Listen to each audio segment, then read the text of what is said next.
Hello అండి. ఈ plant వచ్చేసి జడే ప్లాంట్ అండి. ఈ జడే ప్లాంట్‌కి యాక్చువల్‌గా నర్సరీస్‌లో మనం బయట తీసుకున్నప్పుడు ఏంటంటే ఇండోర్ ప్లాంట్ అని చెప్తారు. బట్ ఇది ఇండోర్ ప్లాంట్ కాదండి.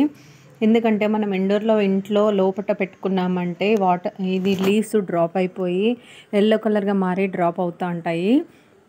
నెక్స్ట్ వచ్చేసి రూట్ రాడ్ వచ్చేసి చనిపోతుంది. మనం అవుట్‌డోర్ పెట్టుకుంటేనే బావుంటుంది ప్లాంట్. సెమీ షాడోలో పెట్టుకుంటే బావుంటుంది. ఇది సెమీ షాడోలో పెట్టుకుంటేనే ఈ లీవ్స్ డ్రాప్ అవ్వకుండా మంచిగా గ్రోత్ అవుతూ చాలా బావుంటుంది. ఈ జడ ప్లాంట్‌ని మనము స్టెమ్స్ ద్వారా ప్రొపగేట్ చేసుకోవచ్చు. కటింగ్స్ నుంచి ఈజీగా ప్రొపగేట్ చేసుకొని మంచిగా పెంచుకోవచ్చు. దీనికి లెస్ మెయింటెనెన్స్, వాటరింగ్ అనేది నార్మల్‌గా ఇచ్చుకుంటే సరిపోతుంది. ఎక్కువ ఓవర్ వాటరింగ్ అవసరం లేదు. మనం కటింగ్స్ త్రూ ప్రొపగేట్ చేసుకొని ఎలాంటి షేప్ అయినా చేసుకోవచ్చండి. దీన్ని ప్రూనింగ్ చేసుకుంటూ ఈజీగా వైరింగ్ చేసుకుంటే మౌల్డ్ అవుతుంది.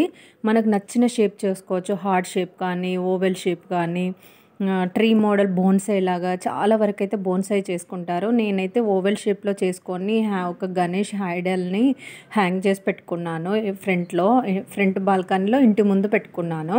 సో, చాలా అది ఓవర్ వెయిట్ అయిపోయి కట్ పడిపోతుందని చెప్పేసి మళ్ళీ వైరింగ్ చేసుకొని స్టిక్స్ పెట్టుకొని వైరింగ్ చేసుకుంటున్నాను. సో, ఒకసారి మీకు చూపిద్దామని వీడియో తీశాను. చూసారు కదా ఎంత బిగ్‌గా అయిందో కటింగ్స్ అనేటివి చాలా వరకు పెరిగింది. ఇది నేను రౌండ్ సర్కిల్‌గా పెట్టుకుంటూ థ్రెడ్స్ కట్టుకుంటూ ఉండేదాన్ని. సో, బ్యాలెన్స్ ఏంటంటే అది ఆపుకోలేక చిన్న పాట్‌లో ఉంది కదా! అది బ్యాలెన్స్ ఆపుకోలేక పడిపోతుంది. సో, మళ్ళీ ఒక స్టిక్ పెట్టి దాన్ని సెట్ చేద్దామని తీసి ఇప్పుడు సెట్ చేస్తున్నాను. సో, అనిపించింది ఒకసారి వీడియో తీద్దామని చెప్పేసి అందుకే వీడియో తీశాను. చూసారు కదా స్టెమ్స్ ఎంత బిగ్‌గా ఉన్నాయో. ఇంకా నేను చాలా వరకు కట్ చేశాను. అయినా కూడా 2, 3 ప్లాంట్స్ చేసి పెట్టుకున్నాను. ఇంకా మిగతావి ఎవరైనా కటింగ్స్ అడిగినప్పుడు ఇస్తూ ఉంటాను. సో, మనము దీన్ని ఈజీగా మెయింటైన్ చేసుకోవచ్చు. ఎలాంటి షేప్ అయినా చేసుకోవచ్చు.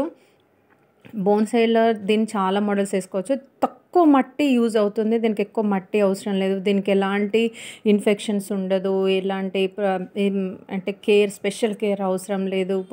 కంపోస్ట్‌లు అవసరం లేదు. నార్మల్ రెగ్యులర్ వాటర్ ఇచ్చుకుంటూ కొంచెం సాయిల్‌లోనే పెట్టుకోవాలి. ఎందుకంటే రూట్స్ అనేటివి ఎక్కువ లోపటికి వెళ్ళవన్నమాట. తక్కువ రూట్స్ ఉంటే చిన్నగా ఎడ్జ్‌లో కొంచెమే ఉంటుంది దీని రూట్స్ అనేటివి.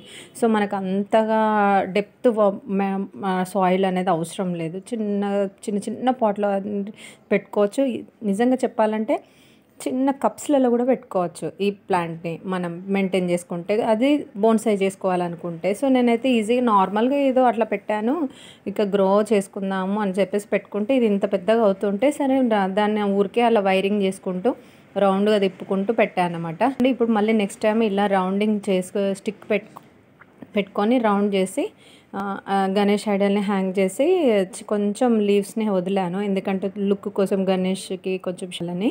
సో, ఇప్పుడు చూసారు కదా బాగుంది కదా! ఇలా మనం షేప్స్ వేసుకోవచ్చు. సో, ఎలాంటి షేప్ అయినా చేసుకోవచ్చు. తక్కువ మట్టిలో చిన్న పాట్‌లో పెట్టుకున్నా సరిపోతుంది. ఈజీ టు మెయింటైన్ అని చెప్తాను. నేనైతే జాబ్ హోల్డర్స్ అయినా ఈజీగా మెయింటైన్ చేసుకోగలరు. ఇండోర్ మాత్రం పెట్టొద్దు. ఇంట్లో పెడితే మాత్రం లీవ్స్ డ్రాప్ అయిపోతాయి. దీంట్లో చాలా రకాలు ఉంటాయి. వెరిగేటెడ్ ఉంటుంది. వైట్ లీవ్స్ వస్తాయి. ఇదొచ్చేసి చిన్న చిన్న లీవ్స్ వచ్చి ఉంటుంది. ఇందులోనే ఇంకొంచెం బిగ్ సైజ్ లీవ్స్ వచ్చి కూడా ఉంటుంది ప్లాంట్. 2, 3 టైప్స్ ఉంటాయండి ఇందులో. బాగుంది కదా చూడడానికి. ఇది నేను ఫ్రంట్ బాల్కనీలో పెట్టుకున్నాను. బాగుంటుంది ఇలా అని చెప్పేసి గణేష్ ఐడియాలు ఉంటే బెటర్ కదా అని చెప్పేసి గణేష్ ఐడియాలు పెట్టానన్నమాట. బాగుంది కదా! నాకైతే మస్తు నచ్చింది. ఎందుకంటే దీనికి మనం పెద్ద కేర్ అవసరం లేదు. రెగ్యులర్ వాటర్ ఇచ్చుకుంటే సరిపోతుంది కాబట్టి నేను చాలా వీడియోస్‌లో చెప్తాను. ఉట్టి వాటర్‌తో గ్రో అయ్యే ప్లాంట్స్ నేను పెట్టుకుంటాను. అందులోనూ ఈజీగా మెయింటైన్ అయ్యేటి, ఇన్ఫెక్షన్ రాకుండా ఉండేటి అని చెప్పేసి.